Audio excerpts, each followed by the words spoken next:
Media के सामने, police के सामने आप आए, आपने उनको शूट किया, फिर आपने नारे लगाए। ये सारी चीजें क्या है? आप ये देखिए, जंगल राज नहीं तो क्या है, ये डराना नहीं तो क्या है? ये सब हरकत करने के बाद आपको लगता है आप डॉन बन सकते हैं या आप बाहर कभी निकल पाएंगे? हालांकि जिस तरीके से उन्होंने नारे लगाए, लोगों को डराना चाहा, उनको लगता है लोग डर जाएंगे। ये जो डर आप डालना चाह रहे हैं ना, ये डर जो आपने डाला है, ये उन लोगों को सपोर्ट किया जो आज यूपी में एक और स्टूडेंट का बिल्कुल रोड पे दिन दहाड़े दो लोग आते हैं और एक स्टूडेंट को गोली मार के गिरा देते हैं। ऐसे लोगों को आपने हिम्मत दे दी है कि बेटा आओ और किसी को मार दो और चले जाओ। ये बिल्कुल जंगली राज है कि आप पुलिस कस्टडी में आए और आपने किसी को भी मार दिया। अतीक अहमद और उनके भाई हुए, या मैं कहती हूँ कोई भी क्रिमिनल हुआ, अगर वो क्रिमिनल है तो उसको सजा देने का हक सिर्फ और सिर्फ हमारे न्यायालय को है, हम लोगों को नहीं।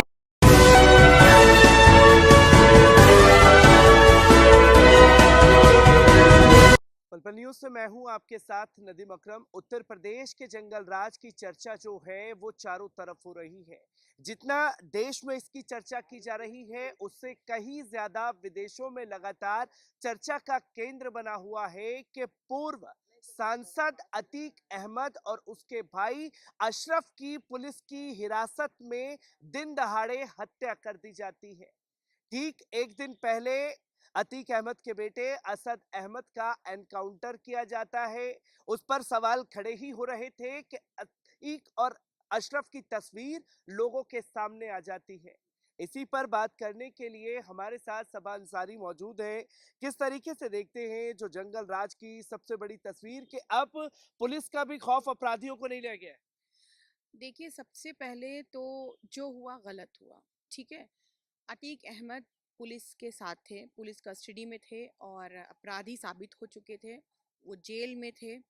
और हमारा कॉन्स्टिट्यूशन ये बिल्कुल नहीं कहता है कि हम इस तरीके की चीज़ों को अप्रोच करें या सपोर्ट करें। एक चीज़। दूसरी चीज़, मीडिया के सामने, पुलिस के सामने आप आए, आपने उनको शूट किया, फिर आपने नारे लगाए। ये सारी चीज़ें क्या है? आप ये देखिए, जंगल राज नहीं तो क्या है, ये डराना नहीं तो क्या है? अब उन 3 लोगों ने ये बयान भी दिए हैं कि हम बड़ा माफिया बनना चाहते थे, बड़ा डॉन बनना चाहते थे। मैं उन सब से एक बात पूछना चाहती हूँ, ये सब हरकत करने के बाद आपको लगता है आप डॉन बन सकते हैं या आप बाहर कभी निकल पाएंगे? हालांकि जिस तरीके से उन्होंने नारे लगाए, लोगों को डराना चाहा, उनको लगता है लोग डर जाएंगे। तो ये डर, ये जो डर आप डालना चाह रहे हैं ना, ये डर जो आपने डाला है, ये उन लोगों को सपोर्ट किया जो आज यूपी में एक और स्टूडेंट का बिल्कुल रोड पे दिन दहाड़े दो लोग आते हैं और एक स्टूडेंट को गोली मार के गिरा देते हैं। ऐसे लोगों को आपने हिम्मत दे दी है कि बेटा आओ और किसी को मार दो और चले जाओ। ये नहीं होना चाहिए। अतीक अहमद, हमें देखिए, हमारे जज पे, हमारे कोर्ट पे, हमारे लॉ एंड ऑर्डर पर यकीन है, पूरा भरोसा है कि अगर वो गलत है तो उनको सजा मिलेगी, वो हकदार है सजा के। अब हम नहीं डिसाइड करेंगे ना कि वो, हम उनको क्या सजा देना चाहिए। हमारा लॉ एंड कोर्ट जब बैठा हुआ इन सब चीजों के लिए, तो हम क्यों अपने हाथ में कानून लें? सबसे बड़ी बात।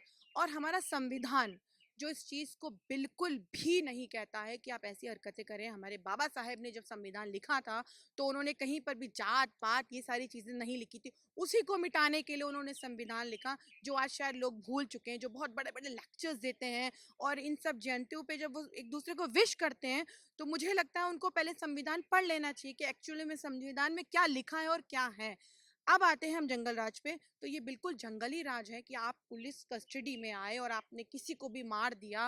अतीक अहमद और उनके भाई हुए, या मैं कहती हूँ कोई भी क्रिमिनल हुआ, अगर वो क्रिमिनल है तो उसको सजा देने का हक सिर्फ और सिर्फ हमारे न्यायालय को है, हम लोगों को नहीं है।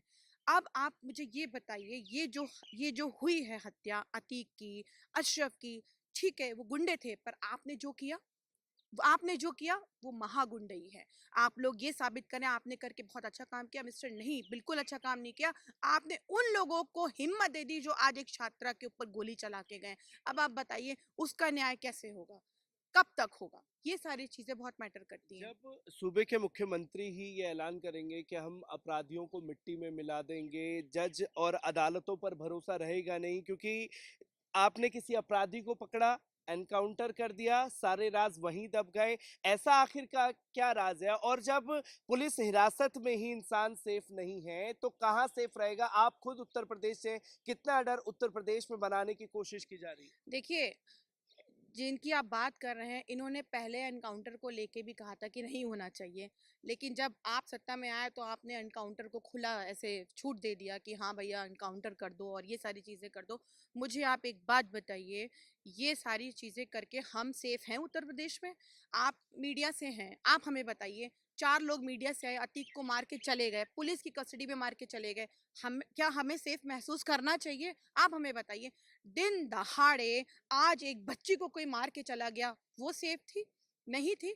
तो ये जो उत्तर प्रदेश में ये जंगल राज यही तो है कि आप लोग इन सब चीज़ों को जो बढ़ावा दे रहे हैं, जो सपोर्ट कर रहे हैं, देखिए गलत तो गलत है, उसको सज़ा देने का हक हमारे कोर्ट का, हमारे न्यायालय का है, हमारे लॉ एंड ऑर्डर्स का है, वो हम हाथ में क्यों लें? एक चीज़। दूसरी चीज़, जो लोग मार के गए, 20 साल, 22 साल, 21 साल के हैं या जो भी इनकी उम्र है, मुझे ये बताइए, इन लोगों के घर में खाने की चीज़ें नहीं है लेकिन इनके पास पिस्टल्स 5 लाख की, 2 लाख की, इतनी महँगी-महँगी पिस्टल्स हैं। इन सब चीज़ों पे कार्रवाई होनी चाहिए कि इनके पीछे कौन है, जिन्होंने इतना बड़ा ये कांड जो कर दिया है, इसके पीछे कौन है? ये सब पता होना चाहिए। और उत्तर प्रदेश में हर बदिन-बन हालात बहुत बिगड़ते जा रहे हैं, जो वक़्त रहते-रहते सबको डराते जा रहे हैं और अब मुझे लगता है कि शायद हमें यही नहीं पता हम कहाँ पर और कब सेफ हैं। क्योंकि इसी के साथ-साथ लोग लगातार ये सवाल कर रहे हैं कि राष्ट्रपति शासन जो है उत्तर प्रदेश में लागू होना चाहिए। आम जनता किस हिसाब से देख रही है? क्योंकि आप भी उत्तर प्रदेश से। देखिए, मैं तो सीधे एक ही बात बोलती हूँ कि मैं संविधान की बहुत इज़्ज़त करती हूँ। हमारे बाबा साहेब ने जो-जो संविधान में लिखा है, मैं उसकी बहुत रिस्पेक्ट करती हूँ और अपने न्यायालय की भी बहुत इज़्ज़त करती हूँ, मुझे पूरा यकीन है उन पर। और रही बात राष्ट्रपति शासन की, अगर ये सारी चीज़ें सही हैं, तो होना ज़रूर चाहिए। क्योंकि राष्ट्रपति शासन की मांग तो कर रही है, पर अपराधियों के दिलों में यही उत्तर प्रदेश पुलिस और सूबे के मुख्यमंत्री अपने मंचों से ऐलान करते रहे उत्तर प्रदेश चुनाव में कि हमने ठोक दो नीति के तहत इतना ठोका है कि अपराधियों के दिलों में पुलिस का खौफ बैठ गया। पुलिस की मौजूदगी में हत्या हो जा रही है, तो अपराधियों में खौफ कहाँ है? दिन दहाड़े किसी बच्ची की हत्या कर दी जा रही है, अपराधियों में खौफ कहाँ है तो फिर? यही तो उनसे सवाल करने वाला है ना कि आप कह रहे थे अपराधियों में खौफ है और यहाँ तो दिन ब दिन अपराध बढ़ते जा रहे हैं। सर, इस तरीके की चीज़ों को कभी छूट नहीं देनी चाहिए कि आज किसी और की बच्ची, कल हमारी बच्ची, कल हम भी हो सकते हैं, या जो इतने बड़े-बड़े बयान देते हैं शायद उनमें से भी ये चीज़ें उनको झेलनी पड़ जाए। हालाँकि उनको ऐसे बयान देने से पहले 10 बार सोचना चाहिए कि आप ऐसे बयानों से ऐसे अपराधियों में हिम्मत भर देते हैं, जिनको ज़रा-सा भी एक रत्ती पैसे का भी तरस नहीं आया, उन्होंने एनकाउंटर पे एनकाउंटर कर दिए। वो आज बच्ची का देखिए, उसकी लाश रोड पे पड़ी हुई है और लोग देख रहे हैं खड़े होके, बिल्कुल कि हम कुछ कर ही नहीं सकते।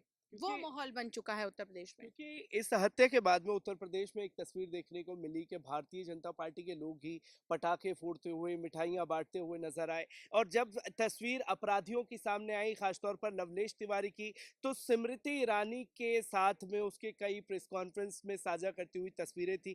कैसे देखती है इन चीज़ों को, जो बीजेपी कनेक्शन इसमें सामने आया? मैं बिल्कुल इन सब चीज़ों को ऐसे ही देखती हूँ कि इसकी बहुत ही अच्छी तरीके से जाँच होनी चाहिए, क्योंकि ये तो एक तस्वीर है, ऐसी बहुत सी तस्वीरें हमेशा इनके कनेक्शन से निकल के आती हैं और कभी कोई जाँचें नहीं होती।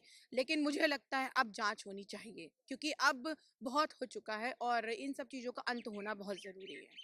अब बहुत हो चुका है। आम जनता हमारे साथ थी जिन्होंने साफ तौर पर कहा कि अब इन सब चीज़ों का अंत होना बहुत ज़रूरी है।